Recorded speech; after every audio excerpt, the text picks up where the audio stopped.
Elle surprit les yeux de Tony posés sur elle et fut sur le point de sourire lorsqu'elle se rend compte qu'il n'était qu'une machine. Cette scène a été imaginée par l'écrivain Isaac Asimov dans les années 50. Alors oui, aujourd'hui, nous sommes encore loin des robots que l'on confond avec des humains, des robots comme Tony, tout droit sorti d'un roman de science-fiction. Quoique, à l'heure de la quatrième révolution industrielle, on crée des robots agents d'accueil, assistants médicaux ou encore supports d'éducation qui s'en rapprochent de plus en plus.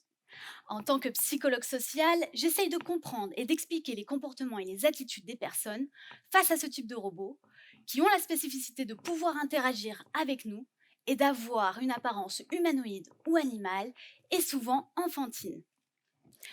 De manière générale, nous nous représentons ces robots soit comme des machines permettant un gain de temps, de performance ou alors de compagnie, soit à contrario comme des machines menaçant nos emplois, notre intimité ou encore nos relations sociales. Et en fonction de votre représentation de ce qu'est un robot, comme un objet aidant ou menaçant, avoir affaire à l'un d'eux pourrait venir affecter, entre autres, votre sentiment de contrôle.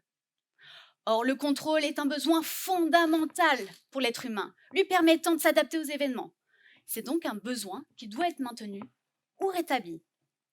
Et justement, en psychologie sociale, on se pose la question si le fait d'humaniser le robot, autrement dit de l'anthropomorphiser, peut venir influencer le maintien ou le rétablissement du sentiment d'avoir le contrôle.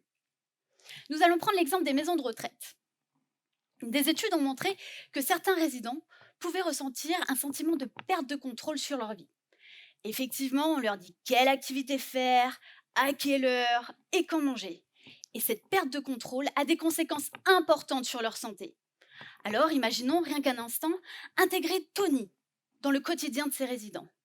Deux cas de figure se présenteraient alors à nous, où il améliore les conditions de vie de la personne par son aide et sa présence au quotidien. Ou bien Tony renvoie à cette même personne son manque d'autonomie et accentue son sentiment de perte de contrôle.